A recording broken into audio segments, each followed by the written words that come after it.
ಆದ್ರೆ ಇವತ್ತು ರಾಜ್ಯದಲ್ಲಿ ಕಾಂಗ್ರೆಸ್ ಸರ್ಕಾರ ಬಂದ ಮೇಲೆ ದಿನನಿತ್ಯ ಕೊಲೆ ಸುಲಿಗೆ ಮಹಿಳೆಯ ಮೇಲೆ ಅತ್ಯಾಚಾರ ಇವತ್ತು ನಡೀತಿದೆ.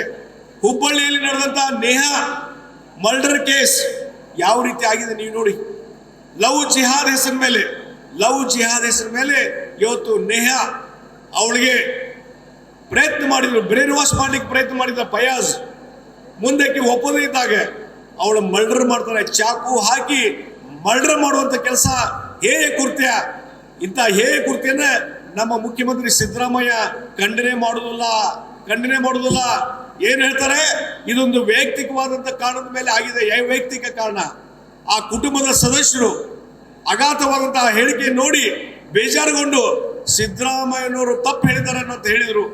ನಾನು ಹಲವಾರು ಸಭೆಗಳು ಹೇಳಿದ್ದೇನೆ, ಸಿದ್ದರಾಮಯ್ಯ ಪರಮೇಶ್ವರ ಈ ರೀತಿ ತಪ್ಪು ಹೇಳಿಕೆ ಕೊಡುವ ಮುಖಾಂತರ ಆ ಕುಟುಂಬಕ್ಕೆ ಅನ್ಯಾಯ ಮಾಡಿದ್ದಾರೆ. ಒಂದು ಮಾತನ್ನು ಹೇಳ್ತೀನಿ, ಇವತ್ತು ಅಲ್ಪಸಂಖ್ಯಾತರು ಮರ್ಡರ್ ಮಾಡಿದಾನ ಅನ್ನುವಂತ ಕಾರಣದ ಮೇಲೆ ಸಿದ್ದರಾಮಯ್ಯ ಇದು ವೈಯಕ್ತಿಕ ಅಂತ ಹೇಳ್ತಾನೆ.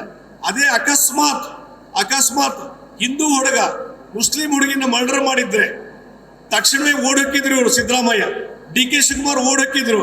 ಆದ್ರೆ ನೋಡಿ ಇವತ್ತಿನ ಈ ಕ್ಷಣದವರೆಗೂ ಸಿದ್ದರಾಮಯ್ಯ ಮುಖ್ಯಮಂತ್ರಿ DK ಶಿವಕುಮಾರ್ ಆ ಹಿರೇಮಠನ ಮನೆಗೆ ಹೋಗಿಲ್ಲ. ಹಿರೇಮಠ ತಂದೆ ಏನಂದ್ರೆ ನೇಹಾ ತಂದೆ ಇವತ್ತು ಕಾಂಗ್ರೆಸ್ಸಿನ ಕಾರ್ಪೊರೇಟರ್. ಆದರೆ ಇವತ್ತು ಆ ಅಲ್ಪಸಂಖ್ಯಾತರ ತುಷ್ಟೀಕರಿಸುವಾಗಿ ಸಿದ್ದರಾಮಯ್ಯ ಆಗಲಿ DK ಕುಮಾರ್ ಅವ್ರ ಮನೆಗೆ ಹೋಗ್ಲಿಲ್ಲ. ಇವತ್ತು ನೋಡಿ, ನಾ ಹಲವಾರು ಬಾರಿ ಹೇಳಿದ್ದೇನೆ, ಮನೆಗೆ ಹೋಗ್ಬೇಕಾಯ್ತು, ಸಾಂತ್ವನ ಹೇಳಬೇಕಾಯ್ತು, ಈ ರೀತಿ ಹೇಳಿಕೆ ಕೊಡಬಾರ್ದಾಗಿತ್ತು ಅನ್ನುವಂಥದ್ದು ನಾ ಹೇಳಿದೆ. ಇವತ್ತು ನೋಡಿ ಸಿದ್ದರಾಮಯ್ಯನವರು ಅಲ್ಲಿ HK ಪಾಟೀಲ್ ಕಳಿಸ್ತಾರ, ಆತ ನಿರಂಜನ್ ಹಿರೇಮಠವ್ರು ಭೇಟಿಯಾಗಿ HK ಪಾಟೀಲ್ ಕಳಿಸಿ ಆ ಫೋನ್ನಲ್ಲಿ ನಂದು ತಪ್ಪಾಗಿದೆ, ನನ್ನ ಹೇಳಿಕೆ ತಪ್ಪಾಗಿದೆ, ಕ್ಷಮಿಸು ಅಂತ ಕೇಳ್ತಾನೆ ಸಿದ್ದರಾಮಯ್ಯ.